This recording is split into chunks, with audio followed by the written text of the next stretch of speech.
कहना चाहता हूँ कि जल्द ही ये लॉ पास हो कि जो भी धर्मांतरित होते हैं उनको सारी सुविधाएं बंद और अनवरत घर वापसी कार्यक्रम चलते रहेंगे। और पुनः जो मेरे पिताजी घर वापसी करवाते थे पैर धोकर, उस कार्यक्रम को हम जनजाति क्षेत्र में लगातार करते हैं। मिशनरीज का कहना है कि ये जो धर्मांतरण है चाहे घर वापसी है व्यर्थ का मुद्दा है, इसमें कोई सच्चाई नहीं है। आपका क्या कहना है? देखिए, जो ये आसुरी शक्तियाँ हैं, जो ये आतताइयाँ हैं, ये सब झूठ बोलकर ही धर्मांतरण करते हैं। तो इनका काम ही है। काफ़ी लंबे समय से घर वापसी हो रही है, लेकिन घर वापसी मतलब अभी तक चलता रहा, धर्मांतरण फिर भी नहीं रुक रहा है। वजह क्या इसका मानते हैं?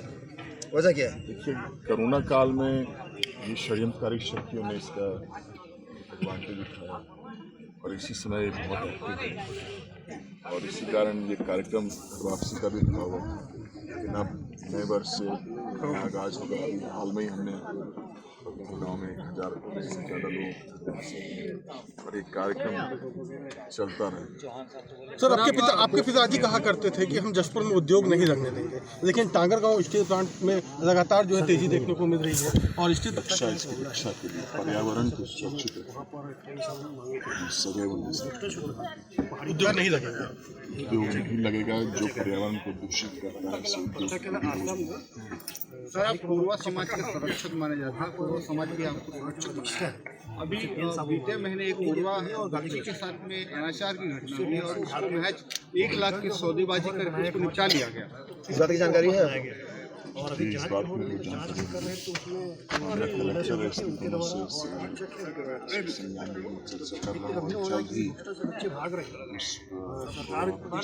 सरकार के बोल रही है। और सबसे बड़ी बात सर इसमें कि जो कोरवा विकास अभिकरण के अध्यक्ष जो सत्ता के चुने हुए थे, चुनाव हो रहे हैं 4 नगर निगम में, 5 नगर पालिका में और 6 नगर पंचायत में। और प्रदेश अध्यक्ष के नाते हमारा सभी जगह जाना हुआ है। मतदाताओं में भारतीय जनता पार्टी के प्रति बहुत रुझान है। हमारे कार्यकर्ता भी उत्साहित हैं और लगातार कांग्रेस पार्टी और सरकार की तरफ से जनता का मुंह भंग हुआ है।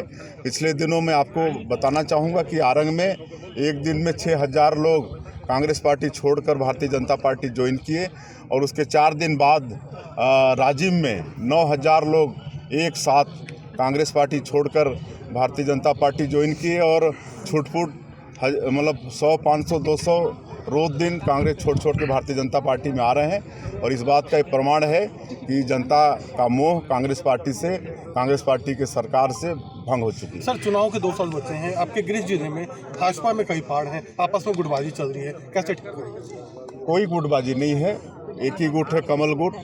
और थोड़ी बहुत मैं आज तो भारतीय जनता पार्टी 14 करोड़ सदस्यों वाली पार्टी है। देश ही नहीं दुनिया की सबसे बड़ी पार्टी है। एक छोटा सा किसी का परिवार होता है तो वहाँ भी आप भी किसी परिवार में रहते हैं, तो कभी आपके भी अपनी पत्नी से किसी बात को लेकर ऊंच नीच हो जाती होगी। इसका मतलब परिवार थोड़े तोड़ देते हैं, समझाइश देते हैं, कोई नहीं मानता है, आखिर में वो मानता है। जाति को लेकर इतनी लंबी समय से कसमकस चल रही है कि जो मात्रात्मक त्रुटि हुई है उसमें सुधार कहाँ से हो सकता है? राज्य से या केंद्र से या किस तरह से हो सकता है सुधार करने का? इसका तरीका क्या है? देखिए, पिछले समय जब भारतीय जनता पार्टी सरकार में थी, डॉक्टर रमन सिंह मुख्यमंत्री थे, तो 33 ऐसे जाति थे जो वही हैं कि जाति के हैं, लेकिन उनके राजस्व रिकॉर्ड में अलग अलग लिखा गया, अलग अलग उसके उच्चारण हैं। उसके कारण से उनका जातीय प्रमाण पत्र नहीं बन रहा है। तो उस समय पढ़ाई के लिए मुख्यमंत्री जी ने सभी कलेक्टरों को आदेशित किया था और पढ़ाई में किसी तरह का उसमें व्यवधान नहीं भी आया। और उसके माध्यम से सरकार से मतलब वो पूछना चाहता हूँ कि एक वादा है, लोग अगर 3 साल में पूरा किए हो 100% तो वो बता दें। आज रोज मतलब कर्मचारी रायपुर में हड़ताल पर हैं, वहाँ पर जगह छोटा पड़ रहा है। मतलब इतनी संख्या में वहाँ पर कर्मचारी हड़ताल पर पहुँच रहे हैं कि जो वहाँ पर सरकार के द्वारा निश्चित हड़ताल का जगह है वो छोटा पड़ रहा है। सरकार कह रही है कि 2 वादा छोड़ के एक शराबबंदी, एक लोकपाल, बाकी सब पूरा कर दिए हैं। इस पे क्या? मैं तो उनको बोल रहा हूँ ना कि 36 में एक वादा बता दें जिसको मतलब वो 100% उन्होंने पूरा किया है। जी। सर, स्टील प्लांट का मुद्दे को लेकर कुछ रुख स्पष्ट नहीं हो रहा है। भाजपा के कुछ विरोध में है तो कुछ समर्थन में। भारतीय जनता पार्टी विरोध में है और आप सब लोगों को भी मालूम है कि रायगढ़ सांसद श्रीमती गोमती साय की अध्यक्षता में 7 सदस्यों की एक कमेटी हम लोगों ने पार्टी की तरफ से बनाई है और कमेटी जांच करके अपना जांच प्रतिवेदन पार्टी को सौंप भी दिया है।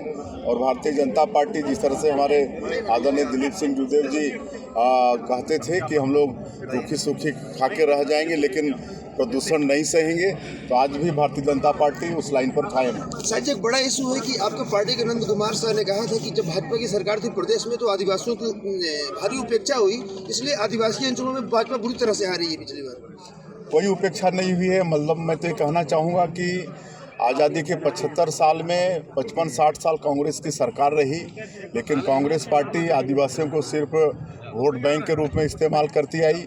जब भारतीय जनता पार्टी की पहली बार सरकार बनी, अटल बिहारी वाजपेयी जी के नेतृत्व में वो प्रधानमंत्री बने, तो पहली बार उन्होंने पूरे देश के आदिवासियों के उत्थान के लिए अलग से मंत्रालय का गठन किया।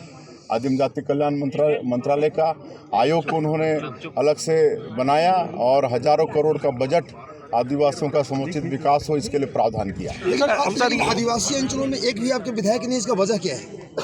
अब क्या मानते हैं? चुनाव में हार जीत होती है और जो पिछले विधानसभा के चुनाव में कांग्रेस का जो लोक लुभावन वादा था, मैं फिर दोहराना चाहता हूँ। 36 वादे इन्होंने किए थे, जिसके भ्रम में आकर यहाँ की जनता कांग्रेस पार्टी को इतना बड़ा जनादेश दे दी। लेकिन आज 3 साल में मूल्यांकन करने पर यहाँ की जनता विवश हो रही है। आज 15 साल डॉक्टर साहब और भारतीय जनता पार्टी के सरकार में जो विकास के काम हुए उसको एक तरफ जनता देखती है और 3 साल में पूरा विकास यहाँ पर ठप है। 51,000 करोड़ का कर्ज ये सरकार ले चुकी है, लेकिन कहीं भी धरातल में वो दिखता नहीं है। आज जनता भारी आक्रोश में है और 2023 में कांग्रेस पार्टी को मजा चखाने वाली है। ये बताइए कि मात्रात्मक त्रुटि जो है जातियों को लेकर, उसमें सुधार का तरीका क्या है, कैसे सुधारा जा सकता है उसे?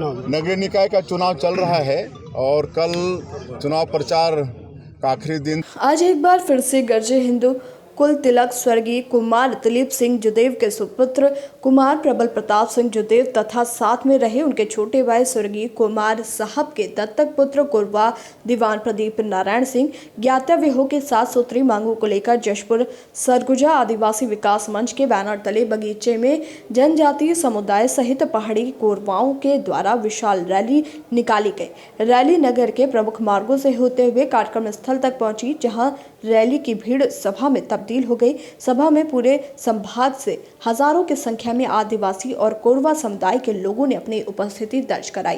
कार्यक्रम के दरमियान अपने वक्तव्य में ऑपरेशन घर वापसी के नायक हिंदू कुल तिलक स्वर्गीय कुमार दिलीप सिंह जुदेव के दत्तक पुत्र दीवान प्रदीप नारायण सिंह ने अनाप शनाप आ रहे बिजली बिल के मुद्दे पर नाराजगी व्यक्त करते हुए कहा कि विद्युत विभाग की लापरवाही पूर्ण कार्य के चलते इस समय पूरे राज्य के उपभोक्ता परेशान हैं, क्योंकि विभाग के द्वारा उपभोक्ताओं से अनाप शनाप बिजली बिल का भुगतान करवाया जा रहा है, जो हर दृष्टिकोण से अनुचित है। बिजली बिल में अनियमितताओं की शिकायतें जिले भर में आम हो चुकी हैं। स्थिति यह है कि भारी भरकम बिजली बिल अदा करने में उपभोक्ताओं को विरासत में मिले अपने पुरखों की जमीन तक बेचनी पड़ रही है। कोरवा समुदाय के अगवा दीवान प्रदीप नारायण सिंह ने जातीय त्रुटि पर भी सरकार की कार्यप्रणाली पर तीखा हमले करते हुए इसे सुधारने की मांग सभा के माध्यम से की।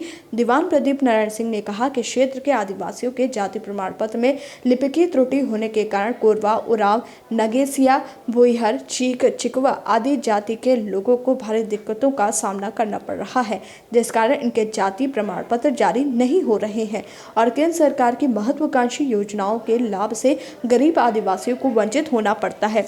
इस त्रुटि को दूर हो जाने से सभी को शासन की लाभकारी योजनाओं का लाभ मिल सकेगा।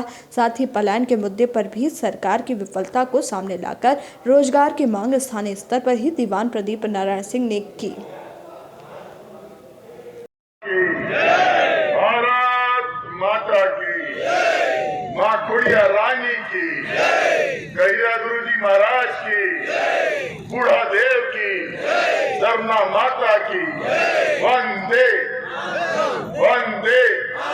भगवान बिरसा मुंडा अमर रहे, भगवान बिरसा मुंडा अमर रहे। आज बगीचा के